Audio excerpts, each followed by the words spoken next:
Hello. It's nice to finally be up here. I've really enjoyed my time getting to chat with all of you kind of separately over the last few days. And I wrote this before I got here, but now that I'm here, we can kind of tweak a little bit more to suit where you're at. You guys are really lucky to have, someone like Caribbean Development Bank and ACCS and COSCAP putting this together. And the fact that you're here is already...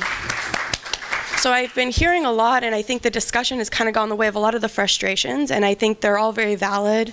There's a lot of very real frustrations in this market, and I have yet to be to a market where there isn't frustrations. Of course, some of them are more grave here, and you guys have a very steep hill to climb to get the industry to where you want to be. That being said, you have this amazing opportunity to come together with all the people in this room and start building that. It's going to take very long. It's going to be slow, frustrating, discouraging, and difficult. But you're starting this conversation, and it really makes a difference to the places that don't have these opportunities. And I cannot tell you enough how we should try to frame this as an opportunity.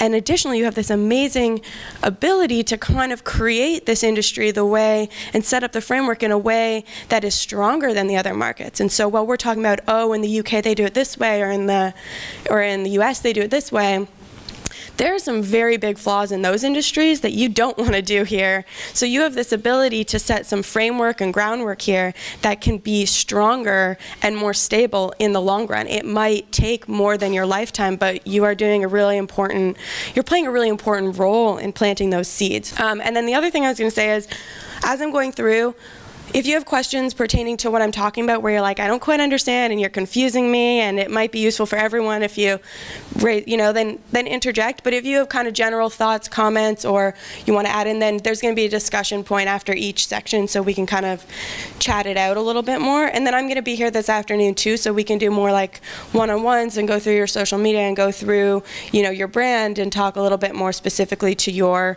stuff, so that way we can kind of streamline, because I want to get through a lot in a short period of time. So we're going to first talk about the impact of community on building a brand and raising an artist. We're then going to do a second segment about building and branding your social media, starting up, and I wanted to just kind of do a general poll of like how many of you are on social media already for your projects. Cool. Awesome.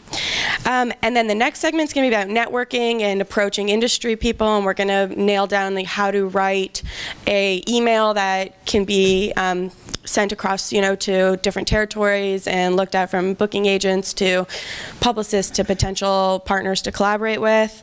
The next one will be how to craft a winning story. So that's kind of more along that lines of building your image, your brand, and selling your story when you go out into the world and you're playing gigs and you're kind of speaking to media. And then lastly, I've left a list of books and resources that I think would be really great. So first part one, it takes a village to raise an artist. So I'm going to first just go through a little bit more about what I do and why you should even be listening to me about these things. And you can decide from there, but I think it always just helps to have a general baseline. So I run a marketing and PR agency called Audio Blood, and we rebranded last year to AB Co, and I'll explain more about that. But what we do is we get hired by different clients like Live Nation, Golden Voice AEG, Universal Music Canada, Universal in the US, Island Records, different agencies, different companies that need an agency to help with their social media, digital marketing, and communications. So we'll come in, they might have a band that they're developing that they need a plan created for and a strategy, and we'll be hired for 6 months to really drill into that and create a strategy and a plan. But the company started 8 years ago in Toronto, and it really started of just a community, and I wanted to help artists, and I had a lot of friends that were frustrated and didn't understand how to get their social medias together, didn't understand how to actually build a business, and so we started just out of that need, and it was a really great community that came together where all the bands were helping each other out, putting on shows together, the local managers were helping out the local artists and helping out the local promoters and the local venues, and I think that you guys have a lot of the pieces here in this room. There's a lot of missing pieces, of course, as well. But I think that if we look at this as the community as a starting point, how do we actually kind of bring that into a business and commercialize it for each of you individually? And so in a way exploit it, but also you can still remain genuine to your kind of core values. So the last point here, the community is based on trust and our clients being able to leverage our relationships and market knowledge. So that's still, as we've gone from working with independent artists to major artists to wide-ranging organizations, that's still very much our core values. So I started the company named after a song by a band called The Matches. They're a pop punk band from Oakland, California. And I was like 13 and I saw them on a Warped Tour DVD and I said, I have to work in the industry, and they have a song, this song, Audio Blood. It's about creating a community and meeting underground and being kind of an outcast in your school or in your high school, but then having this kind of community and going to a show and like being, you know, surrounded by these like-minded people. So that really struck a chord. And from that, when I was 14, I started a zine called Audio Blood Zine. There's a few of the covers. It was just hand-drawn, and the idea was that anyone could submit an article or poetry or a review of an album or a show or their photos, and it was just about building community. It wasn't so much about anything. It wasn't even, you know, about quality, which, you know, it is a tricky one, but it was more about bringing community together and having something tangible. And then we had our first website. My friend Maria coded it for like $200, and I spent my money. I was working at Subway full-time, and I spent my money to create this website, and I was like, this is great because now we can have an unlimited amount of content. Anyone can send in their articles. We started to throw some shows, so there's, you know, our horribly graphic designed posters. So this is 2007 now. But it was about bringing community together, and there was, you know, maybe 100 people at each of these shows, but it was building every time a little bit more, and that was really amazing. And then now these two were in Barrie, Ontario, just an hour outside Toronto, where I grew up in a small town. And then these ones, this one here was in Toronto, and this was our first big show at the Horseshoe, which is legendary, and we were able to bring out 400 people, and it really blew my mind. And that was the night that I was like, hey, maybe this could not just be a community, it could be a business. It could be something that I could do full time and not have to work at HMV at that time, at the record shop. And so we had some really amazing articles at that point in the local media. That was our logo at the time, very ugly. But it made sense at that time. And then we moved to a white logo. So I'm pointing these things out because these were the brandings of the community that people started to recognize. And then we were able to start, and when I started building it as a business, we were then hired by people to do what we were already doing, and we started to make some money. So we got hired by the CN Tower in Toronto to produce these two shows. One was at Canadian Music Week, one was at North by Northeast, and just they were really memorable events. We live streamed them, we had all the media there, and we were just continuing to kind of build. There was a lot of great media from that event as well that put us on the map. Then you fast forward now, it's been 8 years. We have a staff of 10, and I have a New York office now. I'm based in New York, and the team is in Toronto. I have 2 people in New York, and then the rest in Toronto. And then just 2014, we had a big feature in Globe and Mail, which is like the major newspaper, and that was like a really pivotal moment because it was in the business section of the newspaper, not like the music and art section. When I was like, hey, we're like a real business, when did that happen?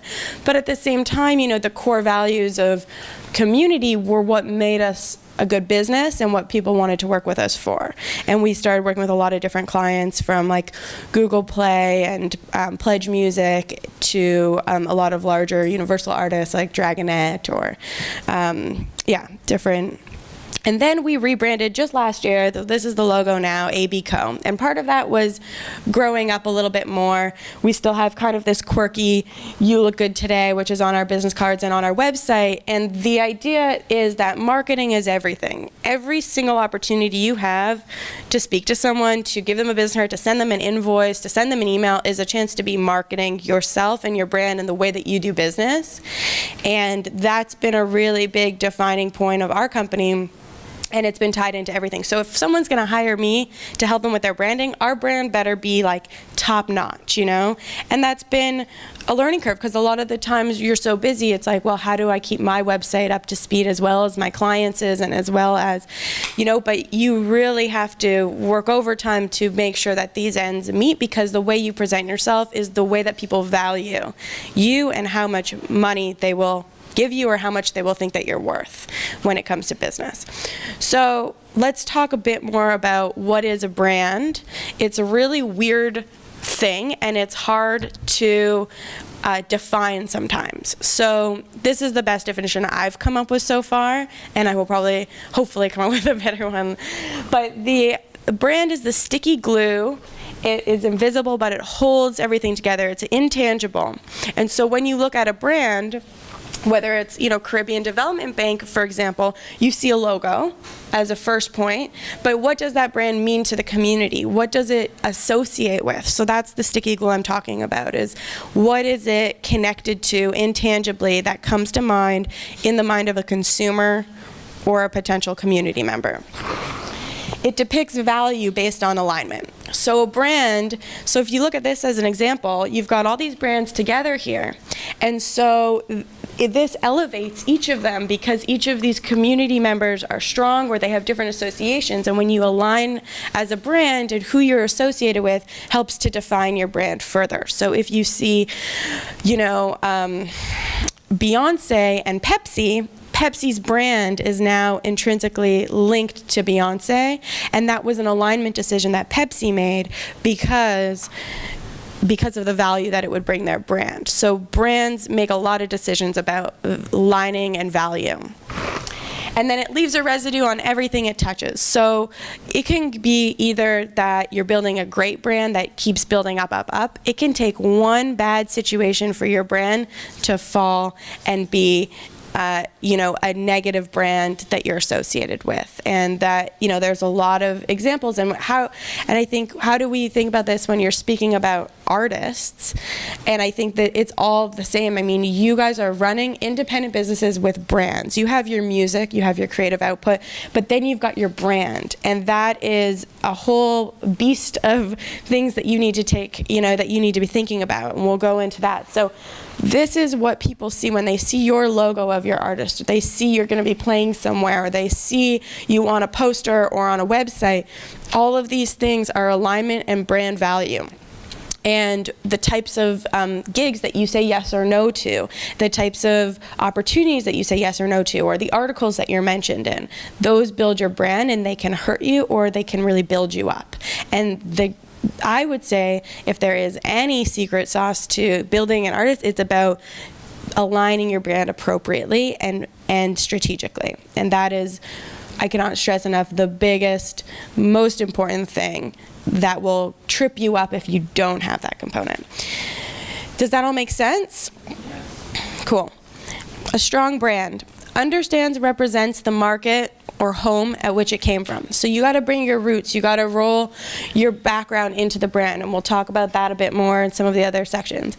It leads change. So it's willing to take risks. It's willing to support the community and invest in new things and surround itself with new kind of potential opportunities rather than sticking to the norm. I mean, these are things that unconsciously speak to people.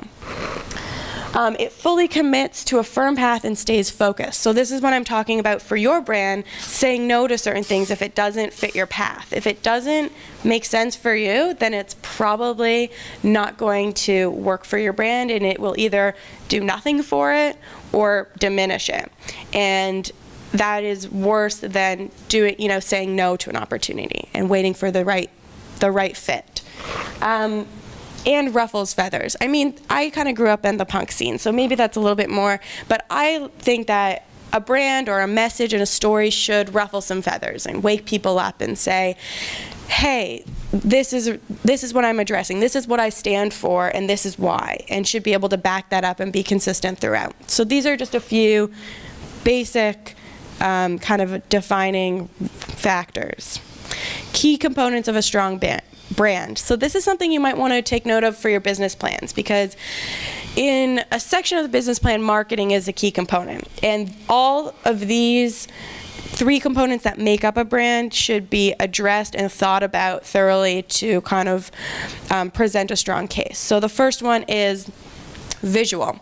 So photography, making sure you have really clean, beautiful images that represent you, but also making sure they're cohesive across all your platforms. So if you're releasing a new album and you have a photo of yourself on the front, then maybe that's the same photo, or the same photo shoot, so the same kind of idea is used on your social media, is used on your website. So you're creating a cohesive brand visual.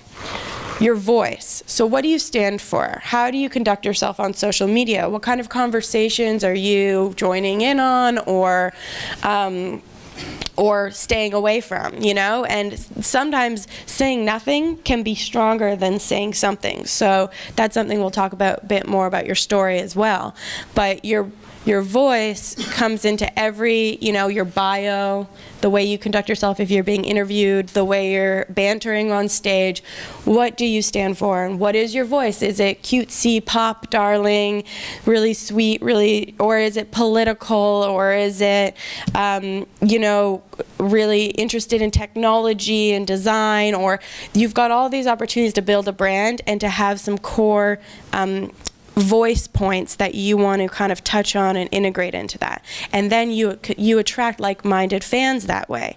You put your thoughts out on the web and you put them out in the blogs, and then people will come forward and be like, hey, I really loved that post that you made, or I saw your quote in that article.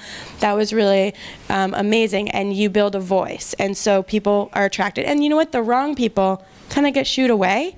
And I've seen artists before, and I've worked with artists before who, well, I don't want to offend anyone. I don't want to push anyone away. I just want to welcome everyone in.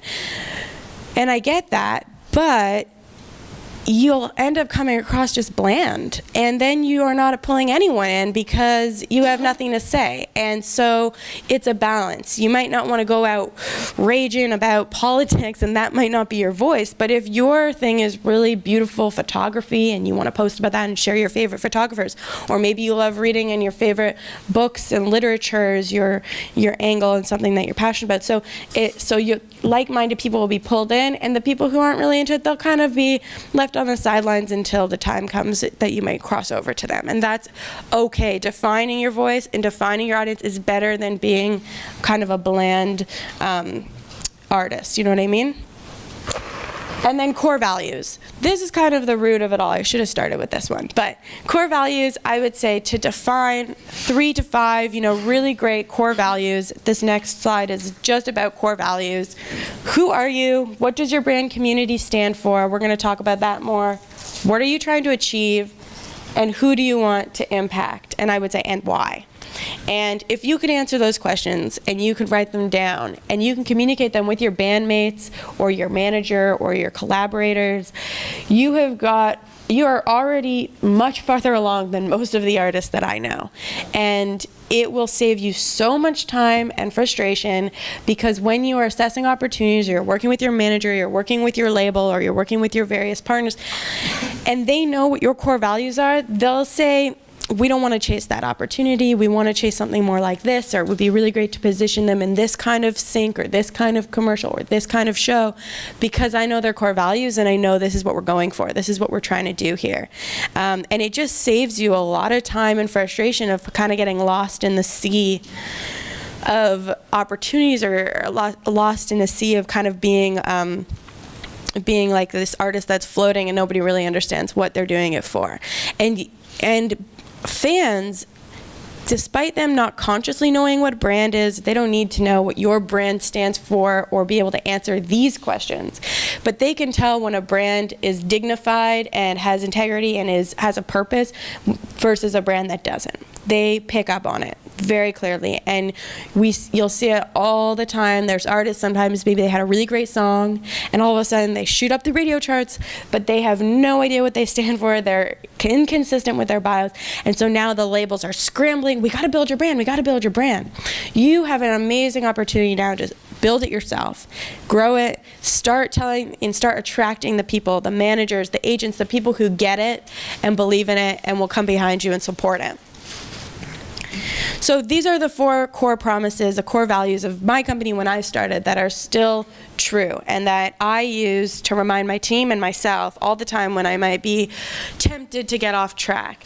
So to go above and beyond for our clients, to make a positive impact and challenge the status quo when it comes to music marketing, to support the community, and to build a loving and supportive work family. So those have been the same for 7 years. They've not changed. The way our brand, our logo has changed, the way we go about our work has changed, but those have not changed. So let's talk a bit more about the visual. So you want something striking and strong, genuine to what your core values are, always consistent. You want to make sure that anything you do is consistent with your brand, not some different fonts coming into play. When you're playing a gig, you're sending that promoter the file and say, this is the logo that must be used. That's what professional, higher level managers do. When someone uses a different font, or the manager calls the agent calls the promoter, and it's like, take that down, that was not approved, and they protect the brand. Recognizable and not confusing. So here's some really random brand examples, not necessarily music-based, but just strong logos. See FedEx, they have an arrow in the logo, so that's interesting because it ties into their core values. Uber, simple, clean.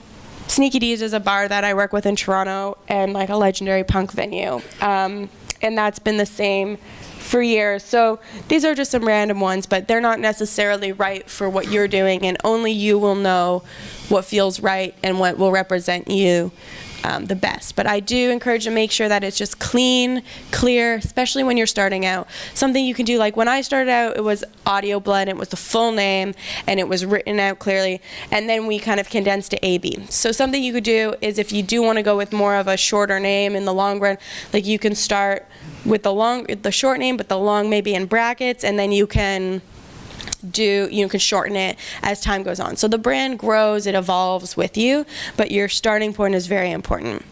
Any thoughts about that or questions? Cool. Voice. So consistent across all platforms, accessible to your target audience. So that takes a moment to think about, who do you want to talk to? What are they into? Where are they going? Who are they hanging out with? What kind of brands are they wearing? And do some research and really kind of think about, how do I speak to these people in a way that excites them and makes them engaged and gets, really hits home with them. And sometimes it might be, you'll see it, sure you've experienced as an artist, I call the first set of fans that you'll have the friends and family. And those people might not be your target audience, but they're the people that love you and they're going to come to your shows, and that's great and amazing. But you want to make sure that when you're starting and when you're building, you're talking to the target fans, even if you don't necessarily have them yet, because you won't get them unless you're speaking to them. And if you do happen to, say your fan base is going to be 15 to 25-year-old women who are into pop and like fashion. And if that's your fan base, then think about, how are you speaking to that fan base? Because if someone did come across it who liked the music, but then they follow you on social media or they go to your site and it doesn't really line up with what they're into, they're just kind of going to be like, never mind. Especially if you're targeting a younger audience. They are very picky and very quick to make decisions, and you have one shot to present a strong visual, strong voice, and they latch onto it or they just forget about it. Genuine and in line with your core values, and then active in the community and engaging in current events. So when we talk about social media, something I'll talk about is how I don't believe that you should only speak about yourself. I think you need to speak about what's going on around you. If you take the example I said about 15 to 25-year-old women who are into fashion, if that's your target, then maybe you want to talk about fashion. Maybe there's a big news story in the fashion world, or a new product that you're really excited about, or you got some new shoes. Those are things that are public, are kind of like general content that you can engage with people on, and it creates your story. Maybe you are really into politics and supporting certain groups, and so that's what we want to post about what's going on in that world. There's so much content out there in the world to pull from. You don't have to only speak about yourself, and you will bore people if that's all you're doing.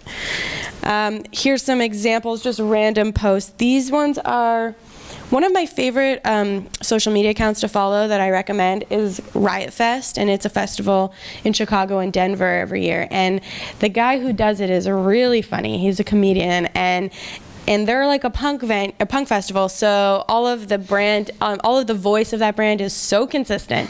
If someone writes to them and is like, "Hey, like, what time does the doors open?" and he'll just write back and be like, "Check the website, dummy," and like just silly stuff like that. So it's like really consistent voice. And then Sneaky D's is a brand that we work with that is a punk venue in Toronto. And so when that Drake album came out, if you're reading this, eat nachos, and like we had these kind of different things. So thinking about how can your brand play off of what other brands are doing too.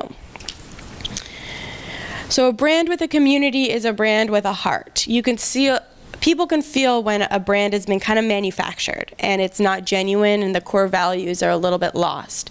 And you're kind of like, oh, that's kind of a corporate cold brand. Doesn't feel warm.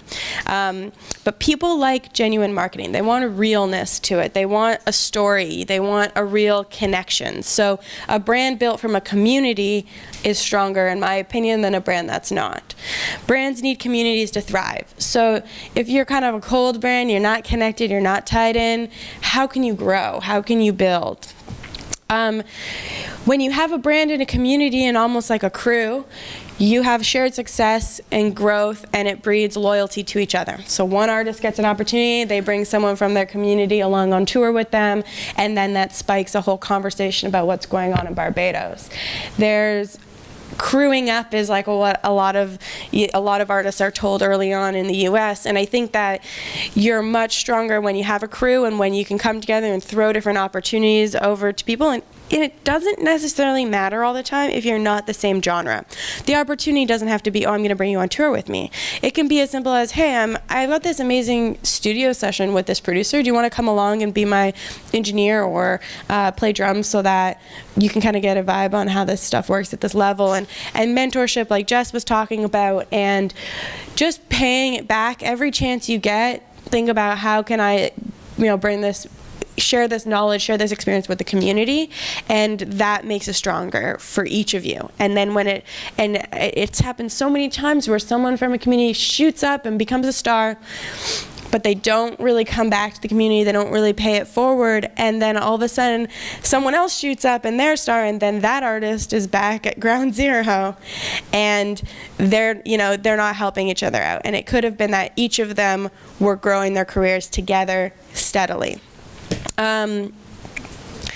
So the brand grows with you and the community gives back to you. So I thought that when I kind of turned my company into more of like a corporate company, and I moved to the States and I started working with a lot of different tech companies, and I thought like, oh, we're gonna get some angry people saying like, you're not what you used to be, you're not the community, you're not the community brand that you once were. But the truth is that people understand and they grow up too, and they get it, and they understand a brand needs to evolve if it's going to stay relevant.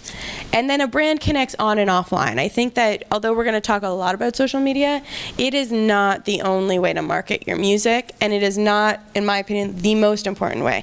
I think that it is a piece of the puzzle, a big and important piece of the puzzle, but on and offline, and genuine connections and being in rooms like this is so crucial and so important, because as many people as you tweet with, you're never going to get to have a real conversation like we get to have here until you meet them one day, and then you get, so it's slower. And the relationships offline, I find, have been more lucrative for my business than online. So I try to spend a lot of time offline as well. And so these are some examples of the community giving back with different tweets, thanks, the AudioBlade team working EdgeFest is amazing, thank you. The community, like even when you're a business and you're more corporate, they still get touched when you go above and beyond. This is an example. I think this was our 5th year rooftop party, and so we went from 100% events to this is probably about 600, 700, and I'll tell you a quick story, but we have to be tight on time. But we were supposed to do this event at another rooftop, and we woke up at 7 a.m. We set up this rooftop, and then at 12 noon, this random inspector comes. I think one of the neighbors called the police on us, and he's like, "You can't do this here." And I was like, "Well, the landlord approved it and rented it to us." And he's like, "Too bad, we're the city, you can't do it here, you gotta shut down." We had porta potties brought in, we had all the beer companies arriving, dropping off beer, and I was like, this is so embarrassing, what are we gonna do? And so one guy comes out of his apartment who is a dude that we know in the area who's worked with some bands before, and he's just like, "Hey, my friend is just renovating a bar down the street. Maybe they'll have the route. Maybe they'll have us." And I was like, probably not. The chance that it has power, we've been planning this for months, it's probably not gonna work. But I said to Zach, who was my general manager at the time, I was like, "Run down, and if there's a chance, just call me, but otherwise we're just gonna start packing up and put some signs on the door." And he calls me and he's like, it can happen, we can do it. So it's like 20 minutes before doors open, and everyone, all the bands, all the people in the neighborhood, I call my old roommates across the street and I say, "We need your help, can you come over? We're carrying gear, we're carrying beer." The beer companies were helping. Uber was a sponsor. They were all helping. We're carrying everything down, and we set up on the new rooftop, this rooftop, in 20 minutes, and we open the doors, and party happens fine, and better than it would have happened on the smaller rooftop anyways. So that's my favorite example of the community coming together in a moment. That's not a crucial, God forbid the party gets canceled. It's not the end of the world, but it really helped our brand, and it helped us grow, and we were able to get a lot of great media, and that's something to build about.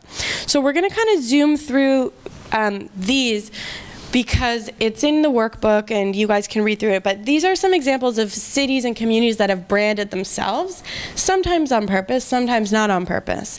Obviously Toronto is where I grew up and have lived for the last 10 years, but obviously Drake kind of came out and branded the Six, and so despite anyone there and all the artists who are not urban and pop, we're now known as the Six, and it's a hot topic, and it's a brand that I can leverage when I travel, and when other artists can leverage and say, "Yeah, we're from the Six," yeah, and it can be something that they can tie into. So Toronto has this great emerging, and people are coming to know it as a place for great urban and pop music that's being developed, like The Weeknd and other artists that kind of get lumped into this moment. Nashville obviously has a great brand, being known for country music, folk music, songwriters. They, in particular, have a really supportive government that has branded the community, and everyone has embraced them, called the Music City, and they have the largest country music festival. So that's a city that has a strong brand, and it attracts a lot of tourism, and it brings a lot of great economic development to that market.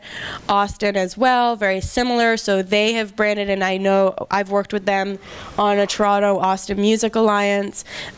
They've branded as the live music capital of the world, and they get tons of tourism. Austin is a very small city, and it's kind of crazy that so many people travel there just with the goal of going to South by Southwest every year, and so that they've been able to do that is really impressive, and shows a lot of support from the community.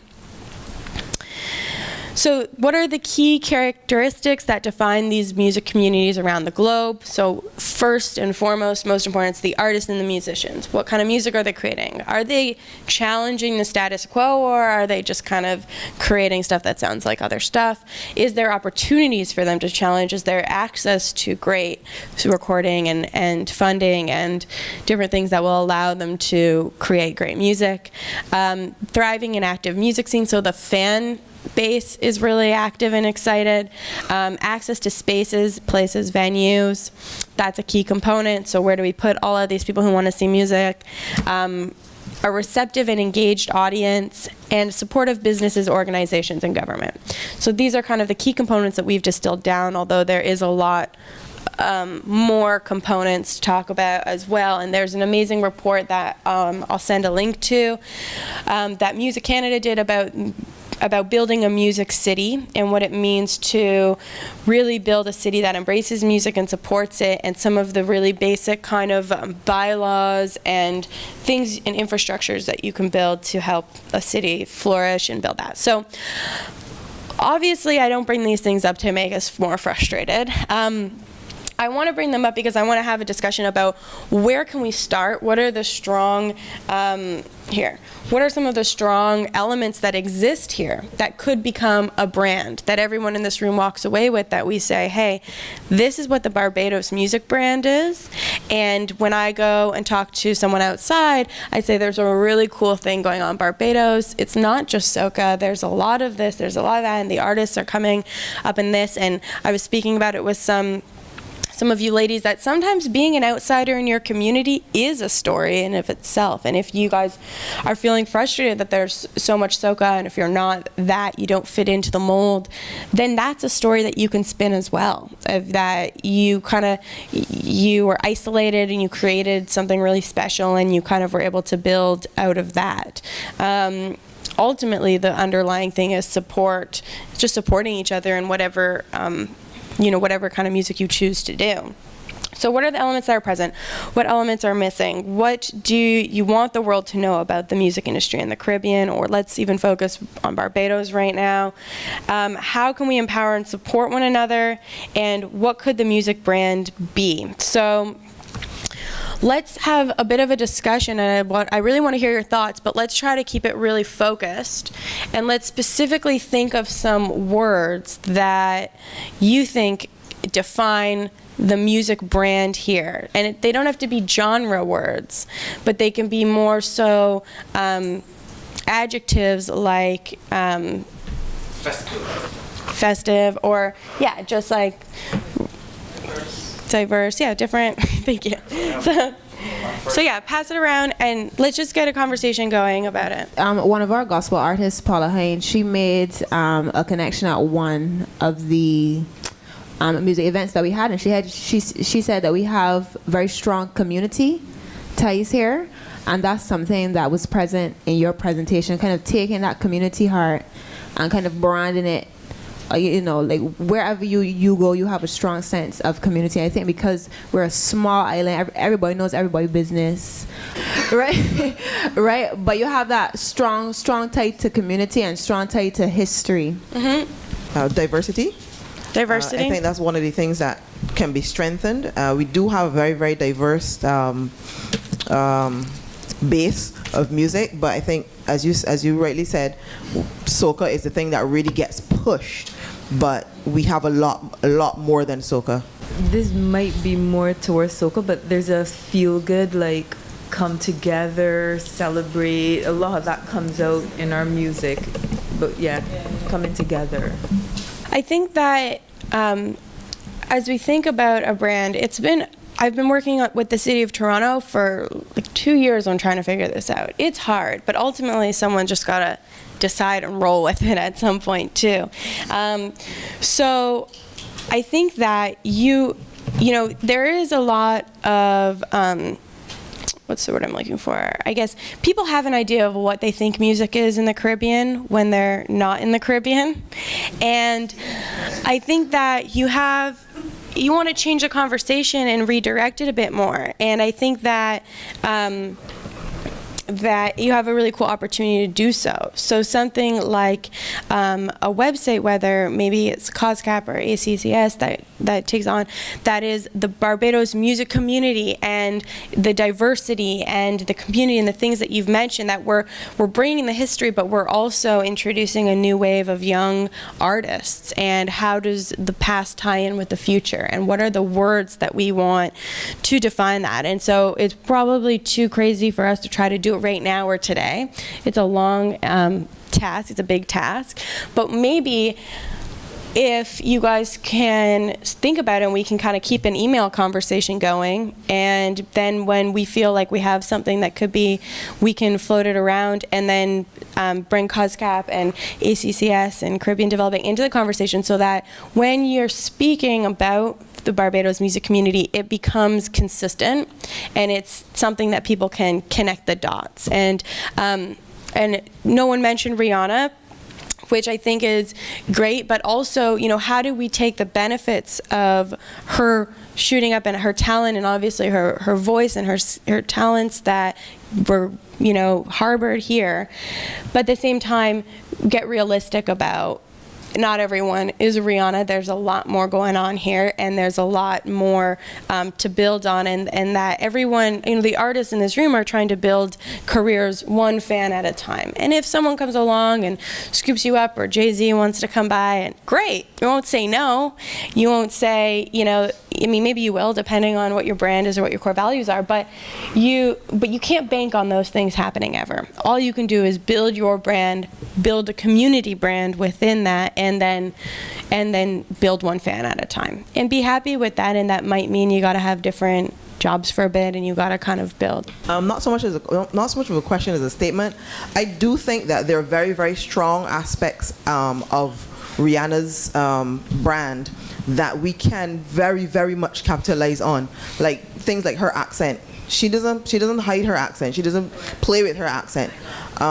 Everybody knows that that's Barbados, or they will eventually, if we capitalize on it enough, right?